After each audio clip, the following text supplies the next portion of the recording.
We're starting off with our chair. Today is full body stretch out. So, but you're not going to sit down, okay? Not yet, anyway.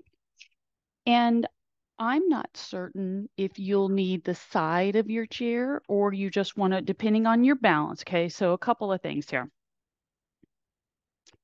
If you set yourself up next to a wall so that you have hand support, right, for a wall, sometimes whether it's hand support that you need on the back of your chair, for me, when I'm in the gym, they've got these big boxes or benches. And because I don't feel challenged from a balance standpoint, I generally square myself up to the bench or the box. This is nothing new. We do this often. It's just I want you I want you to realize that when I set myself up, it might not be the right setup that you need. And by the time I get around to doing all of the instructions of what might make you comfortable, you might have missed out on some of the stretch. So, rule of thumb, feet hip width apart. When you go to put your leg up on your chair, don't let that leg track in line with the other one. Keep them hip width apart. Start your forward press. So, whether you're using your chair, it could be your sofa. This is a movement that we can actually even do from a kneeling position, but a lot of people really struggle with the kneeling aspect. So, for today, we're going to float, trying to keep this down leg tracking true to the chair, right? And if you can, here's float in, soften your back knee. Try not to let the heel press and lift off the seat. Push back, rock to hinge. As soon as you start your hinge, you should feel your hamstring stretch.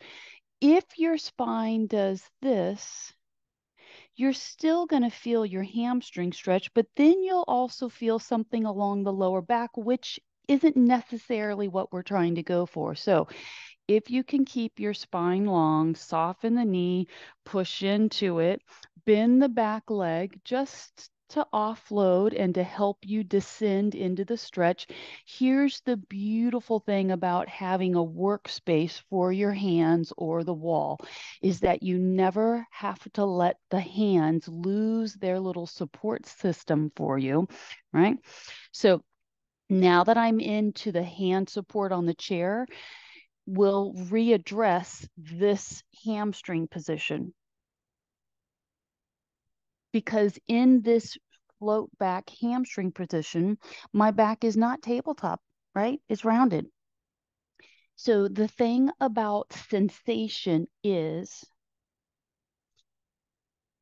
learning at what point is something in strain mode versus stretch mode.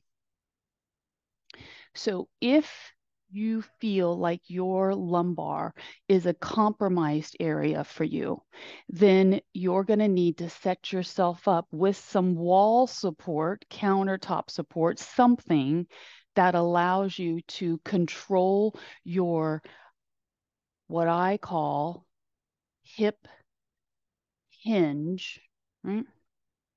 And maybe it's like, it's not my back, Michelle. It's certainly my knee, right? So if you're just pressing here, that's fine too. Because guess what? If you stop with a straight leg, this is a massive amount of stretch for the hip flexor. So the adaptation of figuring out what your body needs gives you this great ability to go, wow, so many different things play out depending on where you can get yourself. And none of the positions are better than the other. It's what do you need your body to be doing for you? That's enough for leg one, right? Other side.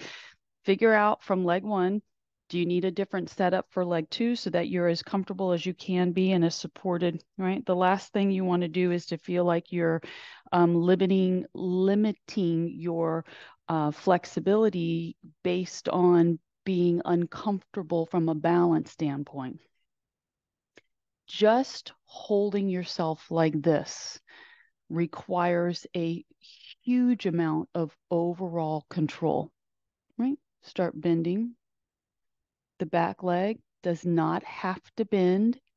If it doesn't, you're getting a pretty significant stretch in the calf of that back leg. But if you can bend the knee, right, and let your body descend, our goal is to push this knee.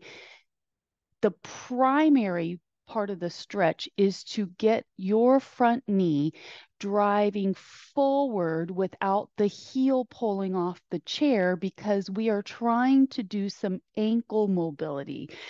Float back, initiate with hip hinge, test the water, say, wow, that's a lovely hamstring stretch. Come up, press forward, start with the basic. If everything feels okay, push forward more. If everything feels okay, drop down. If everything feels okay, hands to chair, float back. Push forward. Bring yourself back up, and we'll start from the beginning. So push forward. Maybe you just hold it here. Can you go further? Can you go further? Can you go further? Do a couple more. So now somewhere between where we started, right? Find a position that allows you to move in and out. Your body has told you and given you plenty of sensory awareness that you can go, okay, what if it's the knee? We're going to talk about the knee gapping. You could use your hand behind the knee to give you some space back there if it's what you feel is the pressure across the kneecap, right? Imagine that your own hand provides enough position for you so that you can do a little bit more and go, wow, that actually really does change the stress if there is any. Give me two more. Forward, rock back. One more. Come up, release and relax. Get out of that. All right. Move your chair. Grab your ball. And since we're doing ball, you might want to put your mat down just so your feet don't slide. I made a new batch of my pineapple water. So I probably get, I don't know, a batch every 10 days. It certainly doesn't last me 10 days. From a batch, here's what we're talking about from a water standpoint. So I'll use all of the pineapple rind, the core, whatever. And not only that, if I think that I'm not going to be able to use all of the pineapple that comes from the pineapple, and if I don't think I'm going to be able to eat the pineapple within 3 or 4 days, then whatever pineapple chunks I have cut up also go in the water. And then about 12 cups of water gets put into this big pot. And then I don't actually bring it to a boil. You're just rocking. Can you get your head supported on the ball? Can you stretch the arms? And maybe your arms just need to be in T position, not overhead reaching position. Maybe one arm is an overhead reaching position and the other hand is supporting your head. It's hard to know what you're going to need, but with your spine in full contour of the ball, you just want to rock and roll. And as you rock and roll into the deep knee bend and then the push back, each time you push back, you're going, okay, squeeze the buns, get enough support with what you're doing with your hand so that if your head happens to no longer be in contact with the ball, then your head is being supported by your free hand. If you want both hands behind your head, that always feels really good to me. So I've taken to putting whole cloves and whole allspice. I don't even know what they call those things, right? Before it gets ground up. And I just steep that pineapple water for, oh gosh, I let it heat for a couple of hours on low, never boiling, just kind of simmering in a way. And then I shut it off and I let it sit overnight. And then I put it in the bottles and I'll get about 6 bottles, 16 ounce. No, maybe it's 5 16 ounces. Anyway, that stuff is so yummy, but I don't get to do it every week. You're just rocking and rolling, letting your body stretch. If you can get to your full extension, whatever that is, I want you to try, if you're not already doing it, to get the toes from the floor, straighten your legs, squeeze your buns, let your head and upper back take as much support but stretch as possible. There shouldn't be a pain factor anywhere, okay? Soften your knees, let the feet touch down. Take your head, use your arms, pull the elbows in, pick the head up. You're initiating your crunch, feeling your body kind of make this slow transition because now you're coming out of excessive S and you're coming into C curve. And C curve might be a little bit harder to get to if your feet get pulled way back under you without heel support. You've gone too far. Push the heels into the floor and rock. That's your movement. You're going to just roll down a couple inches, keep your chin tucked to your chest, C curve spine, look at your thighs, keep your chin tucked to your chest, pull your shoulders away from the ball, push the feet into the floor and the hips into the ball and roll up. Rock down. Who knew that your little phenomenal abdominal work could just be static state like this? Maybe you have to support your head. If you're not going to get into this couple of repetitions of rocking and rolling, then find the position that your head gets supported in and just stay static state with the intention on pulling your navel into your body. And now that you're here in static state, don't only pull the navel into the body, squeeze the buns at the same time. Holding 5, 4, 3, pull the belly button deeper. 2, walk yourself back.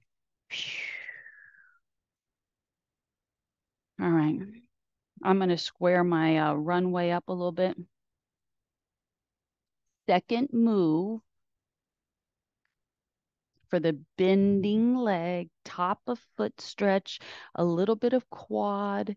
This is your coordination where one foot stays in a trailing tracking position. The other one slides forward. The trailing foot, I don't know which foot to do it with. There we go. The trailing foot, nothing new, is going to shift positions into top of foot down and just test the water there. Rock back.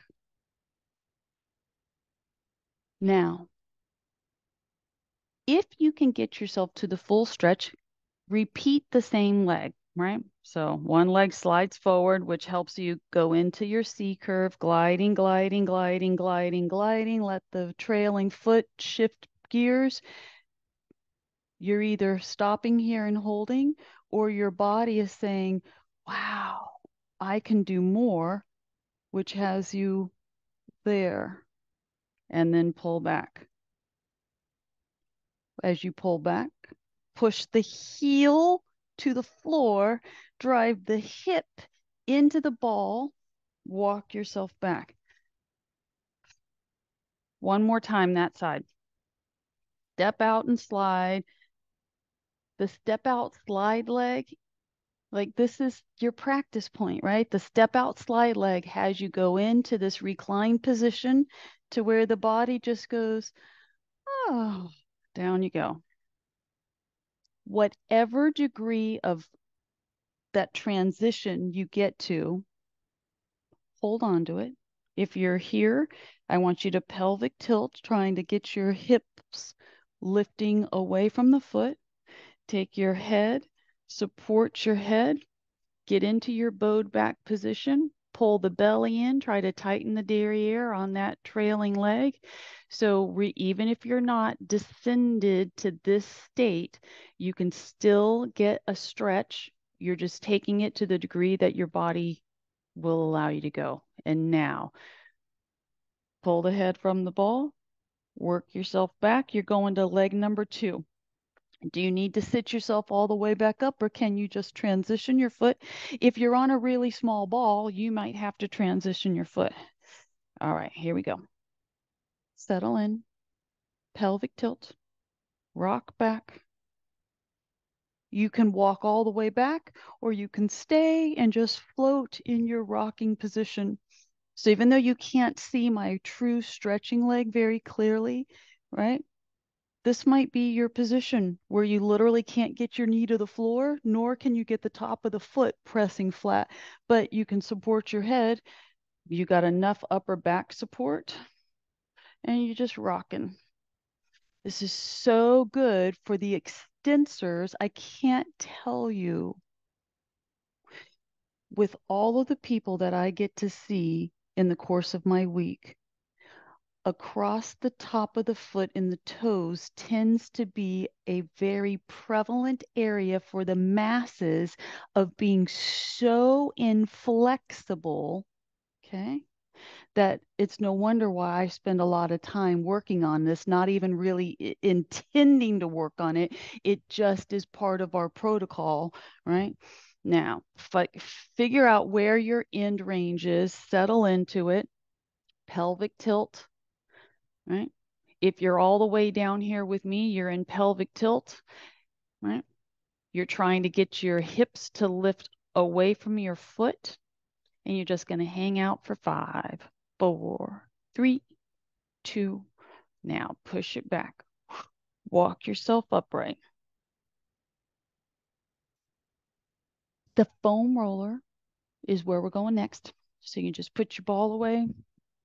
Get your not only your foam roller, but today I brought my AirX pad out, and you might even need more than an AirX pad. It's possible you'll need a jumbo pillow, or even if you have a pillow that is shaped more like this, might be good for you. We're going to do something today that we haven't done for a while, but first we're going to do chest expansion with the foam roller.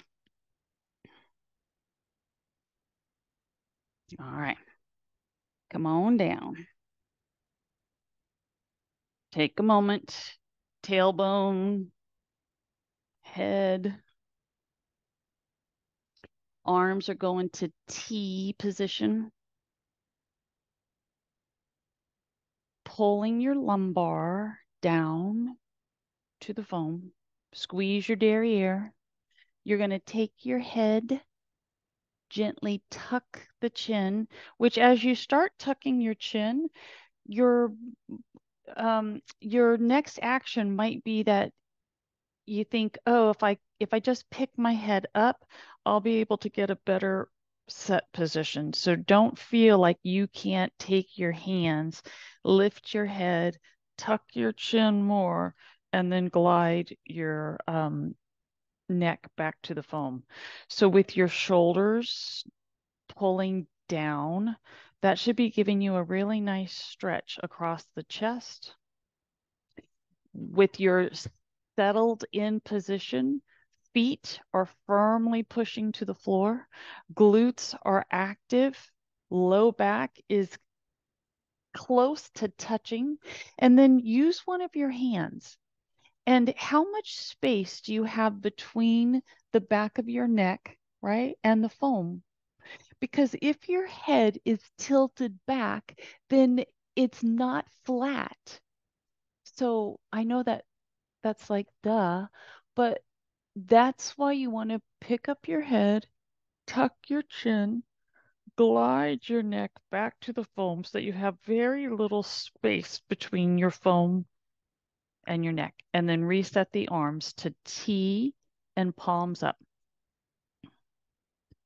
Keep squeezing your buns tighter and tighter with the intention of going into just a slight hovered bridge position on the foam. So your chin is tucked, the shoulders are away from the ears. You can feel your shoulder blades kind of towards the foam. Buns are tight, feet are pushing, the hip or the tailbone area is just grazing the foam. Now stay in hover mode, okay, with pelvic tilt. Pick an arm, stretch it up, float it back, and then open it wide into that big sweeping circle. Bring it to the hip, raise it to the ceiling, stretch it overhead, let it open out, go slow, feel the stretch, squeeze the glutes. You're going to do 5 circles, and then we'll set the hips down and get to the other arm. So your circles can be faster. The ideal position would be that you want the back of your hand to graze the floor as you draw it down to the hip, raise it up. This is your number 5. Open it out. Even if you need to bend the elbow to offload stress on the shoulder, figure out how do you manipulate your limb so that you're stretching, not straining. Set the hips down. Bring your hands to your ribs. All right. And I want you to do an excessive arch in your back. This is a learning position right now. So with your excessive S, you should feel like the chest is bowed up and your ribs are up, right? So now I want you to pelvic tilt, glide the ribs down towards your belly button and tuck your chin and pelvic tilt at the same time. And then reset your hovered hip line, arms to T. You're going to take arm number 2, glide it in towards the body, raise it up to the ceiling, stretch it back overhead. Here's where you might have to soften your elbow and go, how do I move this heavy limb if I've got a strained shoulder? I'm going to give you another option. Take your hand, touch your fingertips to your shoulder, and let your elbow draw the circle.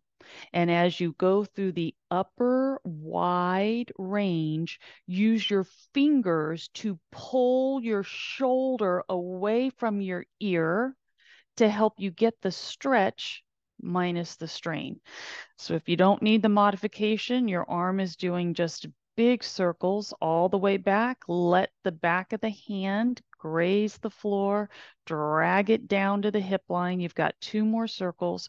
Keep pulling navel to spine and into your deep, deep pelvic tilt. The hamstrings are an isometric load. It's all, we've got back body working and front body stretching.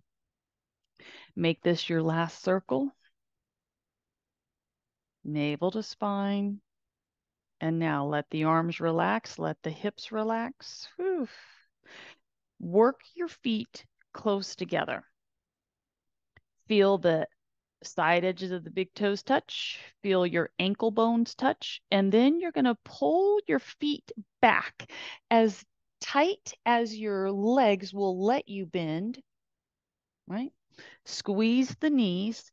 We're going to reset the spine. So come out of your arch position into lumbar flattening, ribs anchoring, buns tight, knees pushing together. The hands get to stay on the floor because you might need them for help. The chin is tucked, belly to spine, and give me your bridge again.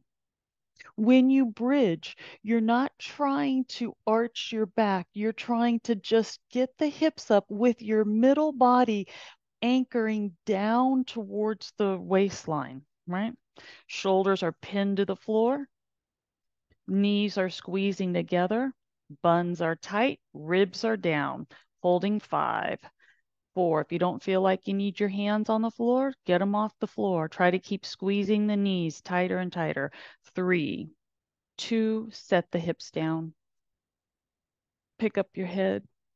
Help yourself off the roller. Oh, don't lay back down. Start transitioning yourself to upright, which Listen, it's so hard for me to kind of figure out how long we just spent doing something, but I would say that that was at least 3, if not 5 minutes on the foam. And that is one of the best positions for the body. It's just restorative. Okay. So I'm going to use my pillow that I suggested you all get, and you might not have a pillow that's shaped like this. Okay. You might even need a bigger pillow than this. But the initial setup of this should look familiar to you.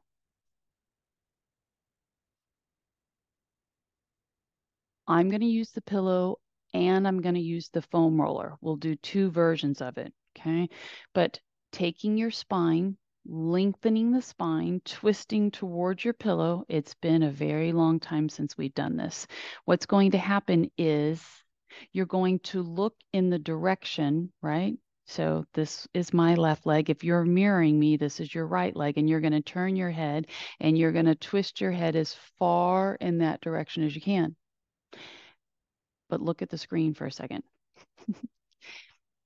You're not just coming down to the pillow, you're lengthening your trunk, twisting your body, twisting, elongating your trunk, and twisting your head away from the trailing leg to get the side face on your pillow.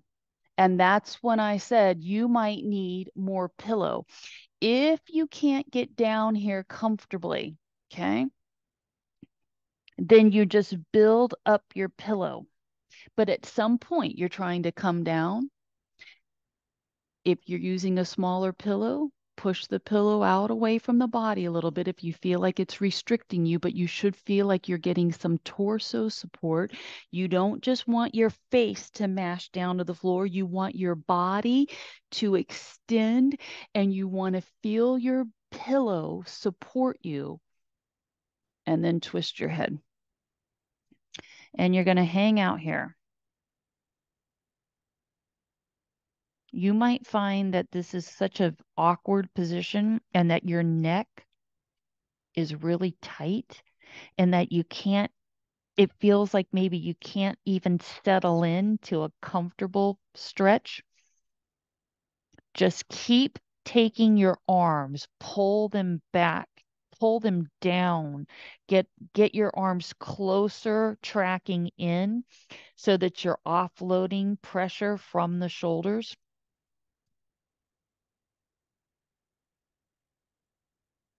If you're able to stop the fight process, then your body will just heavily sink into your pillows. The shoulders will relax. Your jawline will relax. You might even close your eyes and go, wow, it kind of feels good. Now, it's important that if your arms are not already tracking down close to you, pull the elbows down, squeeze the elbows in towards one another, get them so that you can bear down into the elbows and start lifting yourself up. Come out of that. Swivel to the other side. On side number 2, I'm going to use my foam. The foam has a different density to it, obviously, than the pillow. Okay. So there are times where when I'm in class, right, group of people, we don't have big bolstering pillows. This is the yoga bolstering pillow is one of the most universal accessories that I think when I think about yoga, most people think about the little yoga blocks or the little yoga wedge or the yoga strap. For me, the the thing that I desire that I haven't purchased because I have a multitude of other ways of recreating it, but for most people, I would say get the yoga bolster block. Okay. It is the right density, the right dimension for so many supportive things. So here you are. You've switched sides, lengthened the torso. If the back leg can't handle that internal torque, then open it up. Lift up, rotate. You're going to be twisting away from your trailing leg. Lengthen body, guide yourself down, guide yourself down. Where do you need to put your pillow so that your torso is supported and you can get that ear down? Now, you all know I say all the time when I come into this like head support stuff that the mic really throws my positioning off. So I'm going to do my very best, but you're not going to, I know you're focused on you, so you're not seeing that my head isn't actually resting on my foam. I'm turning my chin. I've got my elbows pulled back so that my shoulders are as stress-free as possible.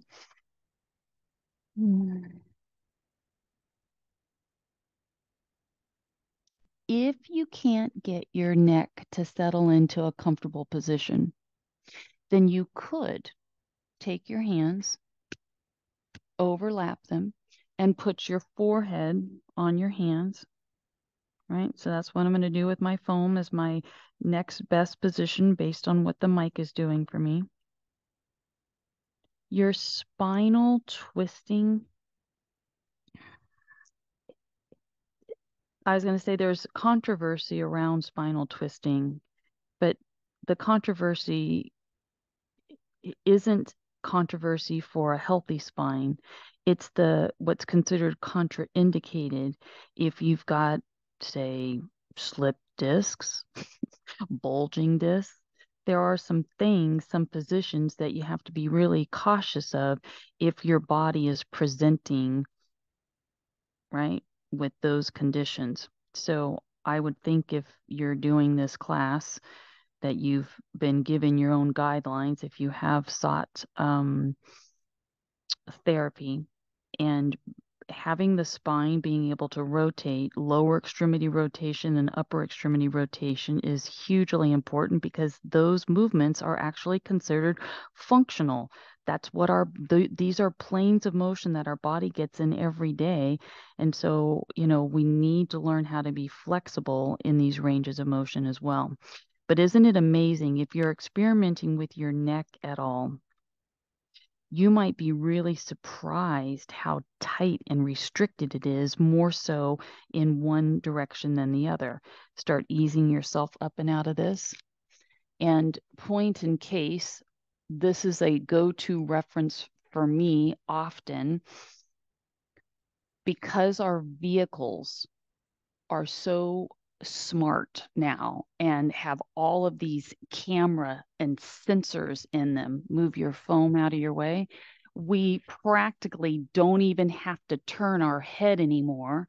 And yet, isn't that the scary thing, right? Is that though it says don't solely rely on your sensor monitoring as where you are, but I cannot even tell you when I watch people drive, they don't turn around, they barely turn their head, they barely even use their mirrors, right? Because frankly, your mirror now has a built-in visual light on it just to show you if someone's in your spot. I mean, like, so when you go and rotate yourself right and left, I literally turn my whole body, and I'm always surprised at how tight I am when I try to turn myself left. That's just me getting on my rant. So I put my little pillow back here. You could use your foam roller, right? How far from your body does your pillow need to be so that when you come down, your head, if you're using a foam roller, you're going to need your foam roller away from your hips because your head needs to have support. The pillow is so forgiving, though, right? Because it squishes that I don't have near the stretch going on. So for some of it, I'm going to do it with my pillow, and for some of it, I'll put my foam under me. Your pillow needs to give you enough neck support so that you don't have your head tipped back, crimping. All right. And then once you settle in, if you are using your foam roller, you're not sitting on your foam roller. Your lumbar area is lower than your shoulder base. You're trying to take your feet, tuck those feet up into you, and then put the bottoms of the feet together. Settle your spine so everything feels as neutral as it can get. Open the arms to T, and then start your pelvic tilting. As you pelvic tilt and try to press your feet firmly together, you should feel this really increased stretch line through the hip junction, right? The adductors. Because you're pushing your feet together, you're firing up muscles along the underside of the leg and your glutes. This is all bonus. Now, stop squeezing the buns and let the legs relax. Okay. Your arms, can you find a way to put your arms in the W position? Maybe you take one hand, lift your head, support it, look at your other arm and go, okay, W. W means that your elbow is down a little bit lower than your armpit. And it also means that your forearm and hand are a little bit wider than vertical line, because vertical line would be a not W. W is opened a little bit. Vertical line would be M. We want to make the letter W. So now get that one arm set, tuck the chin, look the other direction. Elbow is slightly lower than the armpit. Okay. Just tug. Tug they're called your trapezius muscles. Tug your shoulder blades and your across the tops of the shoulders down away from your ears, which is probably going to have you then arching your back, but you're going to tug the shoulders down and pelvic tilt at the same time. And then you're going to feel your thumb and pinky fingers. And I want you to spread those fingers apart from each other. And I want you to feel your hand and wrist connect with the floor if you can, which means you might have to turn your head and go, am I really connecting with the floor? What's keeping my wrist from going down? Oh, it's just a control thing. So your buns are tight, shoulders are pulled down, your ribs are anchored, your chin is tucked, you're pushing against your feet, you're trying to very, very, just a little bit elevate from the floor. You're hovering in this flared, connected position here. The flared leg is opening up through that groin. The pillow is giving you support. Your shoulders are being stretched and I say the fronts of your shoulders. And now relax the derriere. Let the arms release. Let the legs release. Oof. Give the legs a little shake. And now roll off of your pillow. And the next thing we're going to do is for our cervical spine. And like, yay, love all the neck training. Okay, so you're laying flat. We've done our very best to put our spine in neutral with all of the foam rolling and that stretch that we just did. So here's what I want you to do with your arms. Your arms are down, palms open at an angle, not closed into the body and not in T. They're diagonally down away from you, but they're relaxed. Feet hip width apart. You are intentionally going to take your head and you're going to tilt the jawline up so that your eyes are looking on the ceiling but behind you. And now pull your belly in. You don't have to squeeze your glutes, okay?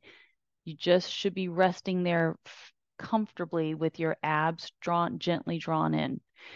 Without lifting your head, track your gaze along the ceiling, starting to look at where the ceiling and the wall meet each other. And as you get into that align, keep drawing your chin down without letting the shoulders lift off the floor. So pin the shoulders, tuck your chin. Don't arch your back any more than what you started with. Ready? Release the position so the head rocks back. Now, try to take your gaze and look further back so you're getting a greater range of motion. Ready? Keep your head on the floor. Let the eyes move first. The eyes are now staring above you, and then the eyes are finding the ceiling and wall. And now you start tucking your chin. And as you tuck your chin, you're going to try to not move the shoulders or your low back. And you keep trying to tuck your chin to the point where it might feel like, gosh, I actually feel something in my throat, right? Relax. Let the head tip. Do it one more time. Intentionally create that open space from the neck to the mat. You rocked back. Shoulders are pinned to the floor. Pull your belly in without squeezing it too tight. And now start the tracking. Eyes, eyes, eyes. Chin, chin, chin. Eyes and chin. Ribs down. Don't hold your breath. Now, here's where I want you. Don't look at the screen, just listen. Take your hands gently. The hands are going to come to the head, and your hands are going to very gently help you lift your head while your chin is tucked. Lift the head. And as your head lifts from the floor, you can actually tilt your chin deeper. And now that the chin is tilted as deep to the clavicles as you can with your head off the floor, keep supporting your head and glide your neck back to the floor. Your hands are still supporting the head. Don't arch your back. You're moving slowly. Chin, neck, head touches down. Relax. Ease yourself to up position. That cervical spine work can radiate all the way down into the middle and lower traps, depending on how, how far out of neutral does your head sit. This is the interesting thing about our posture, right? We can look at ourselves in the mirror and it looks like everything is good, but the part of us that we can't see, even when you turn to the side, you can't see it, is how far forward, like what's happening in this space. So it's hard to get extended, which is why we're going into Cobra next. Modified Cobra with the little twist. So if you have your pillow handy, your Airex pad will absolutely work. Your Airex pad would probably be the most comfortable. The pillow might not be enough, but my pillow has some pretty good density.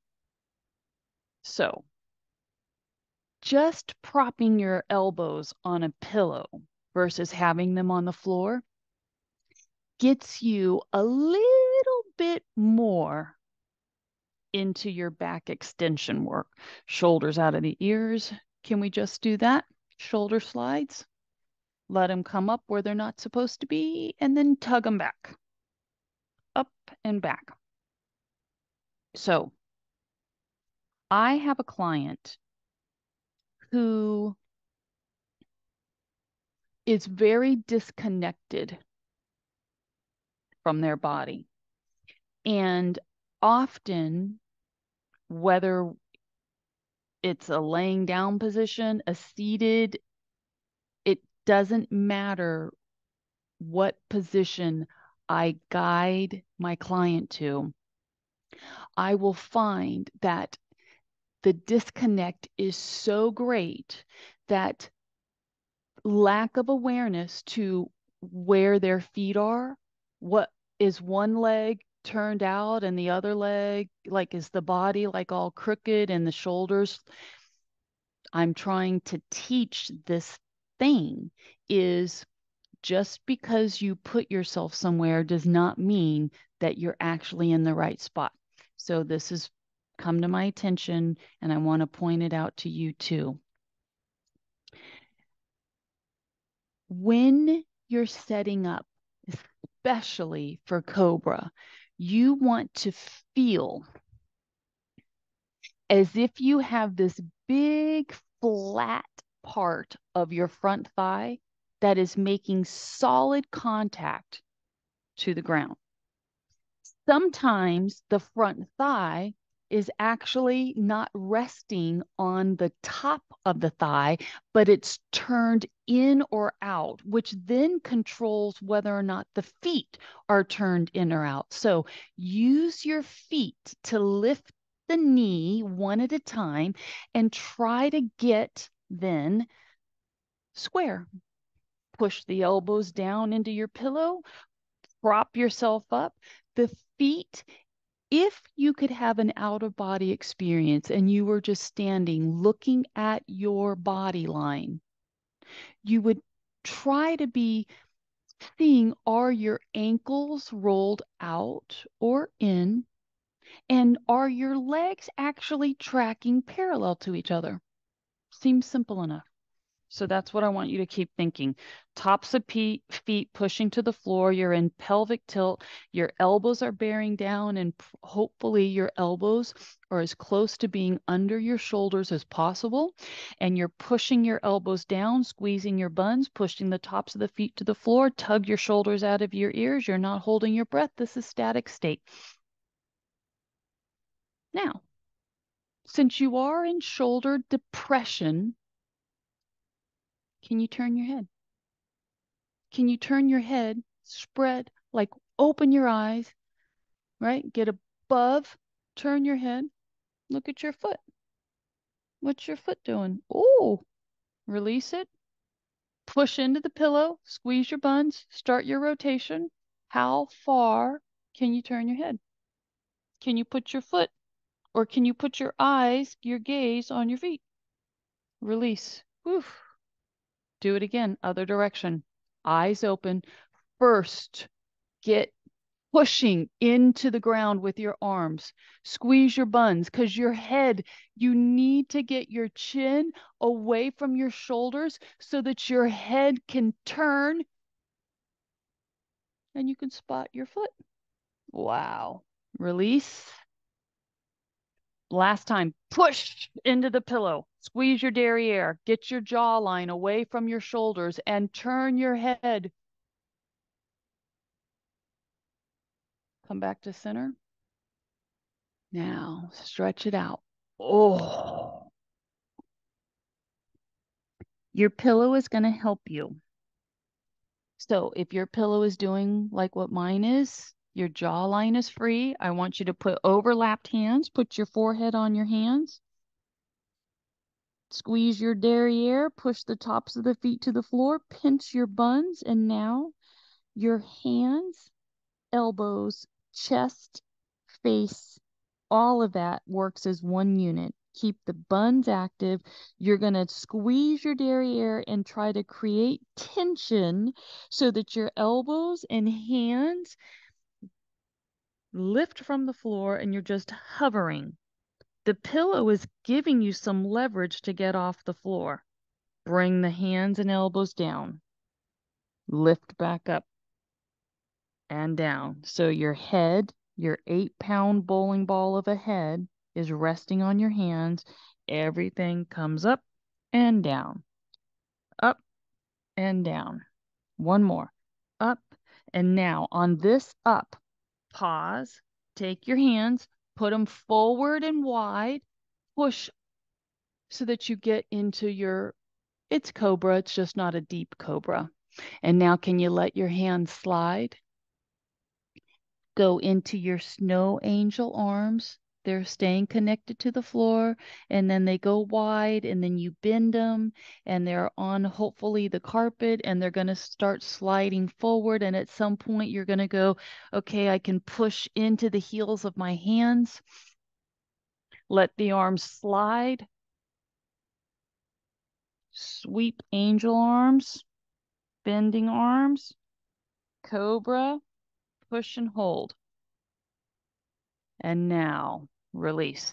All right, get that pillow out from under you. So it has been a very long time since we've done scorpion.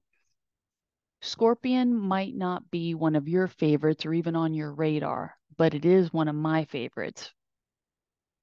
And it works, engages, stretches so many parts of us. So here's what cobra is. Cobra is one leg, excuse me, scorpion, not cobra. We already did cobra. You're going into scorpion.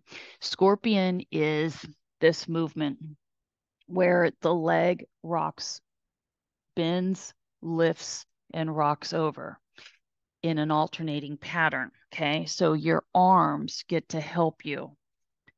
And you can just start trying to figure this out. And I'm going to keep putting the words, fill in the blank, right? So the arm that you roll onto, I want you to let the other arm help give you a little chest lift so that as the opposite leg comes over and you roll onto that straight arm, it's as if you've set yourself up and your arm slides, this arm that's receiving the weight. I'm going to try to, if you're wondering what I'm talking about, I'm trying to do it from the front here. Okay. So this is going to be my receiving arm, and I'm not just rolling into it. I'm using my other hand to give my lift so that my arm can slide a little bit as my leg goes over. This is a really important part of it, right? So now the one hand supports, this other arm is going to start the slide as I transition with my leg. Why? Why would I want to create this space? If you don't do this little arm slide as your body is rolling from side to side, then you will feel pinched up in the shoulder and bicep versus feeling stretched. So we're trying to elongate this arm, get the front head of your shoulder down, turn your head away from the stretching arm, right? So I'm just going to keep doing it to the front nice and slow. The helpful arm helps you lift and support your torso while the receiving arm gets to slide away, and then you turn your head and you coordinate the leg. Couple more. Lift chest, support, glide, glide, glide into that long stretch, pause. So if you're in the right position, you will be not flat chested down. You will be on the side portion of your pec. Your head is hovering. It's neutral to the rest of your spine. The extended arm is laying flat on the floor with an open palm, and you should feel like you're getting some stretch in your arm and your shoulder. Last time, other side. Go into it slowly. So get your support arm, lift your chest, straighten the receiving arm, torque your torso so that you get on the side of your chest, and then glide into your stretch. Your neck needs to be neutral. That means it's not resting on the floor. It's in hover mode. Pelvic tilt. Release and relax. There is one more degree of stretch with that one that we'll get into next week. Now come to seated crisscrossed position. We're going to try to do this from the floor instead of the chair. And I'm thinking most everybody's going to need to be on a pillow just to get your lumbar where it needs to be. Okay, so consider this our last little hoorah for our stretch class today. The scorpion stretch, right? It's so intense. The intensity is twofold because this tends to be a really tight spot, pec wall into bicep, tricep. That's half of the stretch mode. And then when you create torque with your weight of your leg facilitating the depth of the stretch, it's awkward. Okay. So I get that. This is a stretch now that we're getting ready to go into where we're stretching that spot right on the inside of your shoulder blade. Okay, so we normally do this from the chair. Let's see how this goes from a seated position. You're trying to get opposite hand to leg.